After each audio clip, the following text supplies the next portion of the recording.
wanted to ask you, what got you into music?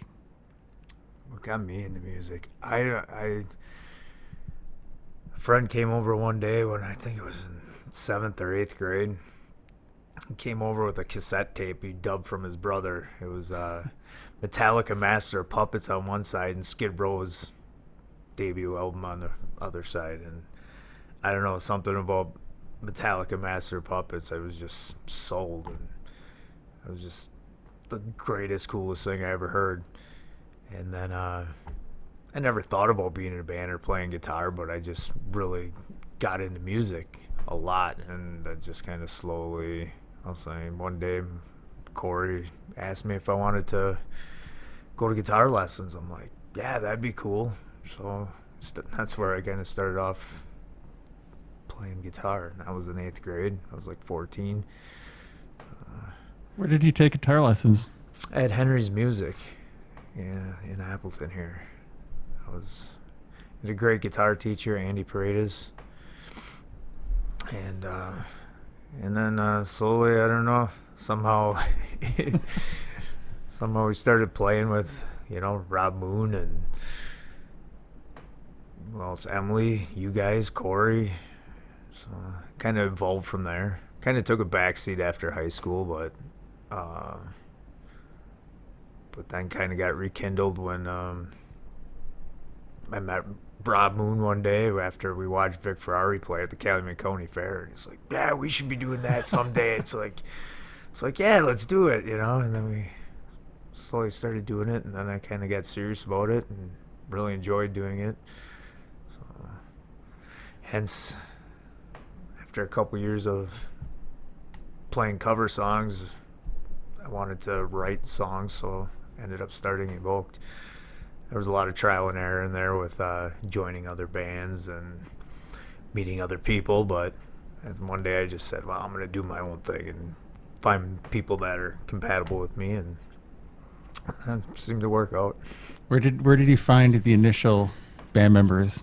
Remember back in the day when you had the reference books at music stores, like bands looking for bands, or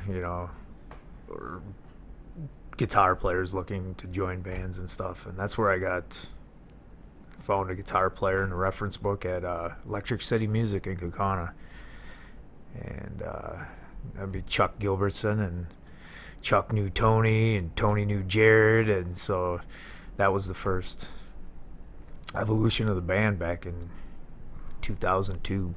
Did Evoked start out playing cover songs first, or did you go right out of the gate writing originals? Right into the gate writing originals. I knew I didn't want to do the cover thing anymore, so I really wanted to write music, and it was fun. It was really original. We had kind of a younger group of guys there because they all went to high school together in Kaukauna. They all knew each other kind of like we did, and we really had something original, I think, because it was really organic how it happened, and it was more of a new metal kind of feel, and it was that time, 2002, was like a new metal, influence, but the first album was called Inside. Yes. And where did you record that one? Record that at Rock Garden Studios, actually. Yeah, that little building there. That was a cool little building. It was fun playing in there. Do you remember how long it took to record that first album? It was a lot of songs. It was 10 songs, so it took a bit, but it didn't feel like that long. As time went on, did the process for you change as far as recording? Did it get easier, or did it stay about the It got harder for me, even though I'm huge into recording, because currently I'm recording our own stuff, and but I don't know, it's just weird because I don't know if it got more technical for me, but when I step up to a mic when I'm live, there's just an energy there, but when I do it in the studio, it's like totally different for me. I don't understand why. That energy's not there. I can't capture. It's like, so the vocals on the album never turn out quite as good as the live feel. So that's been a challenge for me in the studio. So I'm always trying to, find a way to make that connection, that higher energy. But yeah, the studio process is fun for me. I love being in the studio. It's more tedious with my current guitar player, who's Dan Finnegan, is just phenomenal guitar player. And we'll be in practice, and he'll come up with an idea, and it's just like, man, now I got to learn that, and I got to sing over the top of that, and I got to record that, and it's gonna take me like 3 weeks just to learn that one riff. But, so I enjoy it, but it has gotten a little more, taking a lot more time. From what I understand, there's been some personnel changes since then. Yes. Never an intended thing. And I will say this, I give everybody their credit who's been in the band, because it's not like, I'm not Dave Mustaine. I'm not that big of an asshole. All right. People think I am. I'm just very quiet, reserved, very introvert. But yeah, I mean, first our bass player, Tony, came to me, and he's like, well, I'm going to be going to school in Arizona for recording. I was like, oh, that's cool. That's cool. At the time, I didn't react so nicely, because I'm one of these people who jump to conclusions, or not to conclusions, just my reactions are like, I don't take time to think about things and say, like, Responsive. oh, that's okay. Yeah, my responsive reactions. But yeah, Tony was the first to leave, and he was going off to school in Arizona. And then Chuck and Jared came to me, and Chuck was on guitar, Chuck Gilbertson, and Jared Hoyman on drums. And they came to me, and they were like, wow, we didn't want to do this anymore. So it's like, all right. So after Tony quit, we got Cliff Duda, who's still currently playing bass in the band. And I just said to Cliff, I said, well, they don't want to do it anymore. I said, I'm still going to carry on with it. It's my brainchild, so I want to keep doing it. So are you with me? He's like, yeah. So then we found Jaime Varela, and then eventually Brian Fred Adams we found, and that was the second lineup. And then we did Chapter 1 EP at Rock Garden Studio as well. And then we did a second album with Chapter 2, How Will You Choose? And we did that with Kanky. He used to play in Straight Line Stitch and a couple other bands. He's friends with Mark Rizzo from Soulfly. He's played with Soulfly. So we met him. Jaime met him somehow. And he actually bussed up from somewhere down south and came and stayed at our house and recorded that second EP. And that was a lot of fun. That was really cool. And he did a great job. We're so happy with it. We had him come do the next album, our self-titled. But yeah, after that second EP, we had Brian left the band, and then we got Dan Finnegan. That would have been around 2010. And Dan really changed the band. He came in with a lot of ideas, and he was a kind of a godsend, because me and him get along so well, and we can share ideas and talk to each other and not feel like we're shooting each other down and that kind of stuff. And then after a couple years, then Jaime left the band, and which I really felt unfortunate about, because he was such an intricate part of the band when he came in. And we got Justin Solis on drums now. But yeah, it was never my intention to have multiple lineup changes. It was just things happened in people's lives, and they didn't want to do it anymore, and so they moved on. I think it's hard for people that aren't in a band. Being in a band is a lot of work, and it's a commitment. Yes, and everybody's got to be on the same page, or it gets really uncomfortable and not fun. Yeah, otherwise you just come to practice and you sit around and everybody's noodling around doing nothing, and yeah, it gets kind of, yeah, it is a lot of investment. I mean, time. We still religiously, since the beginning of this, rehearsals twice a week. I mean, you have your few you miss because of stuff going on, but But yeah, we've been pretty religious for the past 17 years of doing this. How is the Fox City's metal scene right now? Is it thriving, or are we kind of suffering from lack of visibility?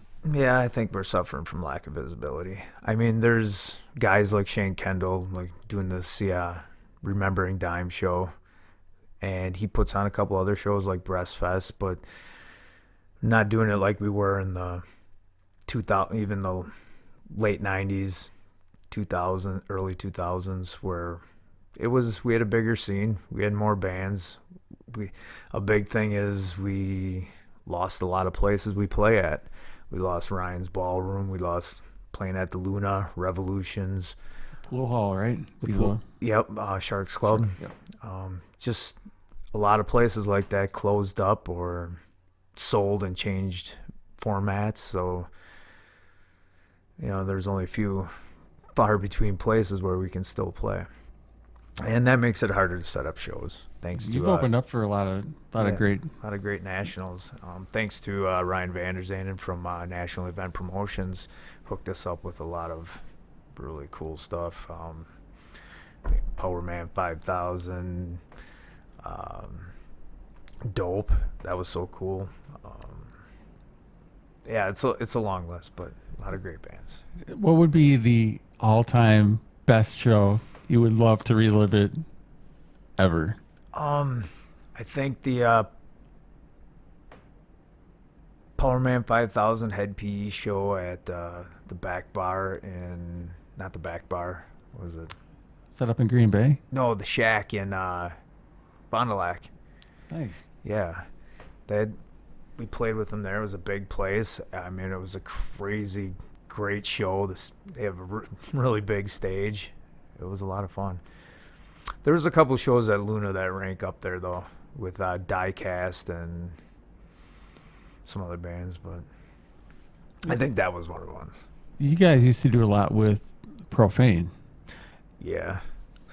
Yeah, we came out. Profane was really at the top of their game. They're one of our, I looked up to those guys because at the time when I was in high school, they were starting out, and seeing what they were doing, I was like, yeah, I want to do that, and that's kind of got the ball rolling to get to the point where we are now. But I remember a show I was at, you and Profane did a song called Provoked. Oh my God, that was so cool. I wish I had a copy of that. I wish I had too. I wish we had that recorded. That was never recorded? That was never recorded. But that was really cool. It was catchy. Obviously, I still remember it. That was that was back in the day with the first lineup. We wrote this song, Provoked. What happens when Profane and Evoke get together?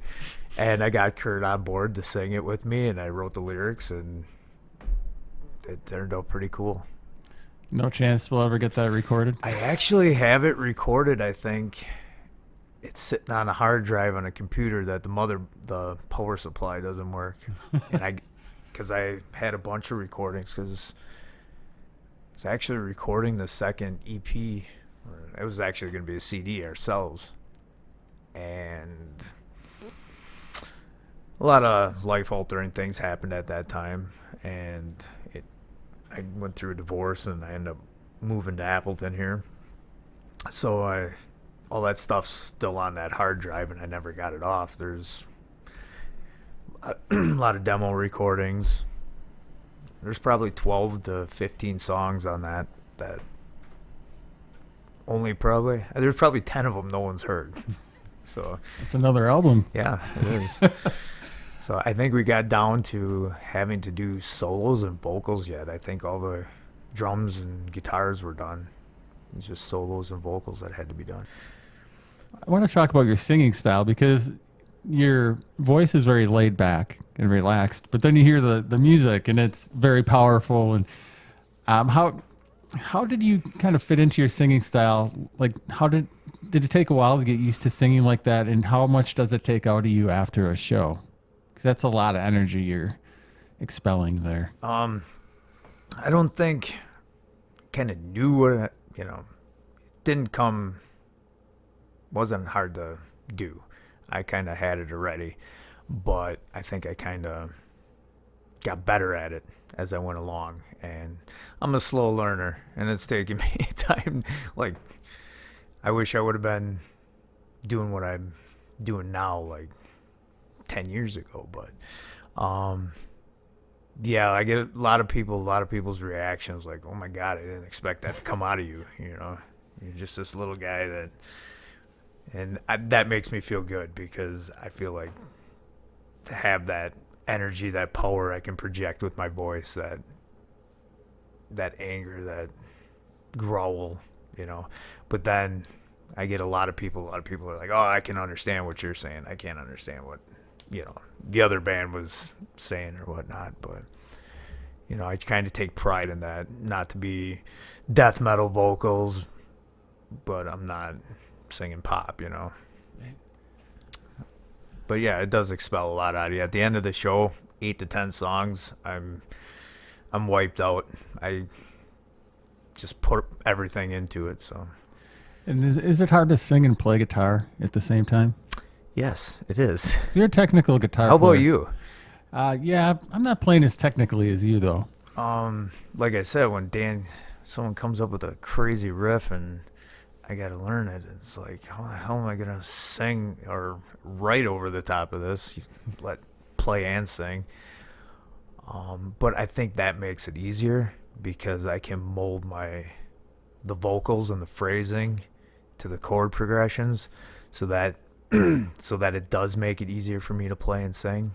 So I can, when I'm doing a chord change, it's on some kind of change in the vocals, whether it's verse or chorus or a note or whatever it is. But yeah, it can get complicated because there's a new song that we wrote, and I don't play guitar during the verse because it's very challenging, and for some reason I get thrown off all the time. So You're gonna be playing a lot of new stuff at the Dime Big show. actually, yes, we're doing 3 new songs. And then those are the only originals we're doing, or 3 new ones. Awesome. So that should be fun. A couple of them we've played already. People have heard. There's one the particular one I was just talking about that I don't sing during the verses. We're going to be playing. I think it's only the second time we played this one live. You mentioned that you took guitar lessons at Hyde Music. Henry's Music. Do you have any advice for any guitarists or anybody that might want to learn guitar? What's the best way to start? I don't know. Having the teacher was good. I mean, I know that's an expensive route. I mean, especially with YouTube nowadays, you can find someone that can break it down for you so that you understand it. I think that's a hard thing with any kind of teaching. Finding someone it helps you understand it, so you get it. But it's just practice. I mean, actually, at this point, there's sometimes I wish I would have stayed in my bedroom and just practiced more, But tips are just, I would say go on, find YouTube. I mean, I still go to YouTube now if I want to learn something. As far as gear, what kind of guitars do you play? I play Schecter Hellraiser V's, and I really like them. How long have you played those? Well, they came out in 2008, and I seen them in a Guitar World ad, and I'm like, oh, that's beautiful guitar. So I went to Guitar Center, and they're like, oh, those aren't even out yet. I was like, well, order me one.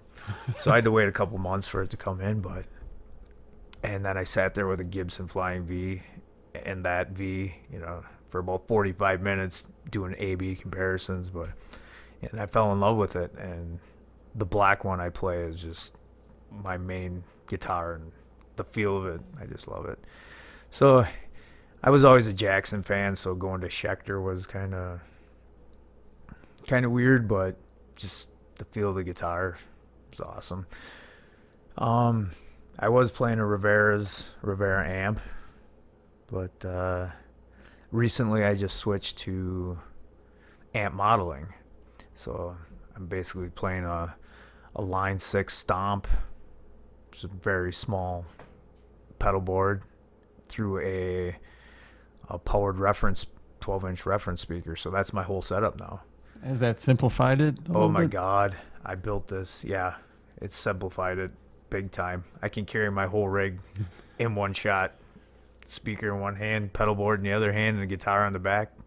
Just, that's it. It's really nice after hauling half stacks around for a long time, I'm sure. Yep.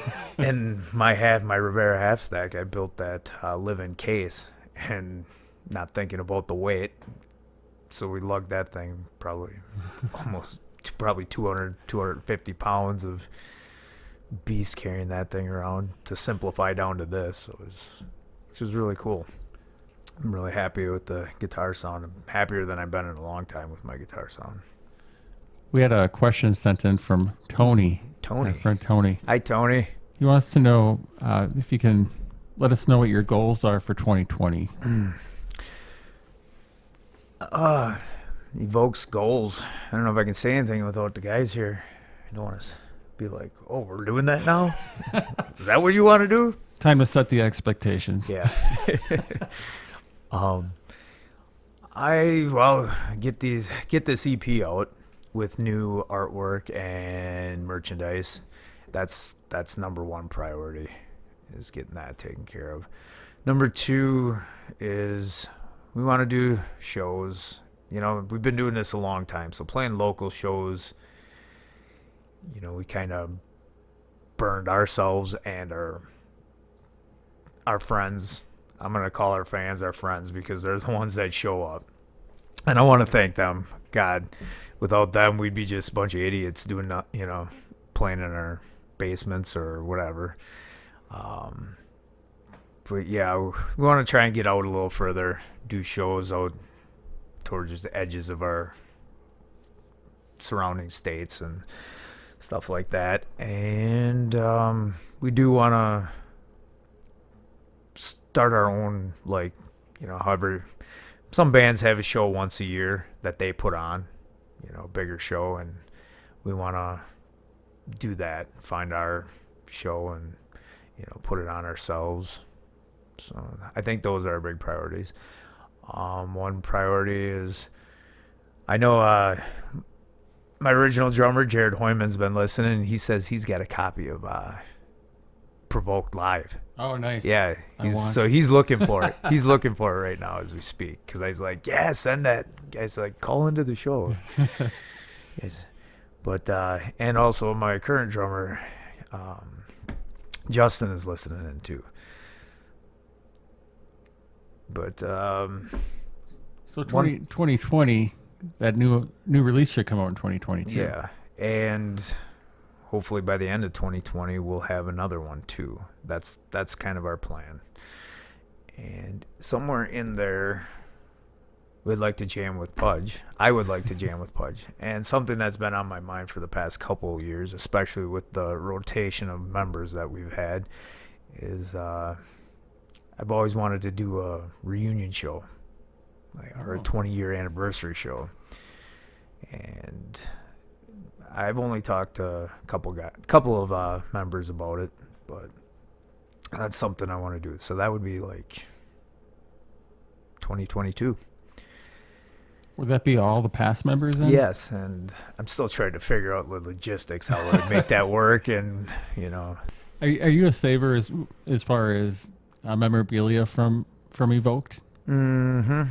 Yeah, I do. I got a wall full of posters that I had autographed a lot of the national shows, and had them laminated, and they're hanging on the studio walls.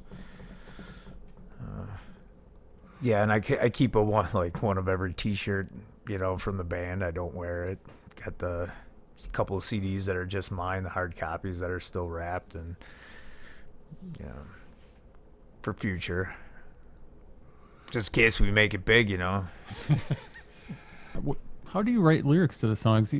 I'm guessing you're the the one that writes all the lyrics. Are you typically looking for events from your life to inspire you, or are you just kind of thinking about different ideas that you could write about that don't necessarily pertain to you? It's both. It's both. I think looking back on it, the majority of his situations that pertain to me, just my emotional state at the time. That's a big lot of the lyrics. There's a few that I've taken from like something I was interested in at the time, like Slay 'Em All. I was watching Troy, and it just gave me the idea for the lyrics for that to be, about warriors, and stuff like that. So it's not always easy to come up with ideas, and sometimes it's a lot of spitballing. Sometimes this stuff just comes organically, and it's like, oh, just. And those sometimes are the best, the ones that just come so quick and are perfect because it's so organic. But Do you write a lot while you're making the riffs, right? While you're coming up with riffs, does the lyric ever pop into your head? yeah, I mean, there's songs that hopefully we're gonna do, like some of the ones I just came up with. I've came up with the words and the melody like you're actually supposed to, and then write, the music to that, because then you have the chords, what chord you're playing because you have the melody of the vocals, versus us metalheads who are very guitar orientated, who come up with all these riffs, and then you say, hey, sing something over the top of this. And it's like, fuck, how am I supposed to do that? But it works. We got a good chemistry. I've had a good chemistry with past and present members. They've all been a very integral part of this band. I mean, I won't discredit any of them for their parts. They've all are members of EVOKED, so. And I do miss playing with them, all of them. Chuck, Tony, Jared, Jaime, and Brian. So We're getting near the end of the show. I would regret if I didn't bring this up. yeah. You won a whammy. Thank you. Yes, we did. 2016. Whammy winning band EVOKED. And we are like 4-time nominees. So, and it feels pretty good to get recognized. I know a lot of it's, how do you say, talent, but I think the whammies are kind of not what you know, who you know kind of thing. It's more one of those, but Did you attend the ceremony that you? I wish we would have. We attended the first one that we were nominated in 2014. We attended that one. It was a good time. That was at the PAC. I know they switch back every other year between Appleton and Milwaukee. But no, I wish I would have. I don't know the circumstances of why I didn't, but So cool though. yeah, I think in a way it's, their local popularity contest, but it is gratifying to get that, what do you say? Kind of recognition. Recognition, appreciation for, your hard work. I mean, people don't realize, like you were saying before, the amount of energy and time and money that goes into doing what we do. And We've talked about like band, having a band that's not all on the same page. Yeah. We'll also take into account the toll it takes on your family, the time, it's yeah, I will say this. I have lost so much time with my family because of the band. Like, I've always, for the longest time, always put the band first. So it's like, oh, we can't do this on Sunday, or we can't do this on Wednesday, or I can't be here to do this because I got the band, or I got a show. Like, even with my daughter, not regrettably, it's half and half, but there's times where it's like, oh, we can't do this. I got to take you to Grandpa Grandma's for them to watch you because I got a show tonight, So, the older they get, the easier it's been, but we've kind of slowed down too. We've been doing this for 17, almost 18 years now, and everybody's gotten older, more stuff going on in their lives, starting families, buying houses, educations, jobs, it gets hectic to try and stay at that same level. Where does your Whammy Award sit? It sits on the mantle of our fireplace in the studio. Noise. Yes, yes. Yes. Very cool. Well, hopefully with this next album, you get to add a little brother or sister whammy next to that one. Where can people find out more about Evoked if they're looking for somewhere to go? Our Facebook page is our main source. And feel free to anybody out there, feel free to message us at any time, whether it's a question or just to say hi. Jason, I'd like to thank you for joining us on Core today. It really was great to catch up with you again. Yes, we need to hang out more. I know that's kind of a cliche, but it is, but it's true. It's true. I mean, we spent time playing in a band together and jamming, and we come from the same place and grew up in the same high school, and so yeah, I do miss it. Maybe we can have you back after the next There you go. next album drops. Yeah.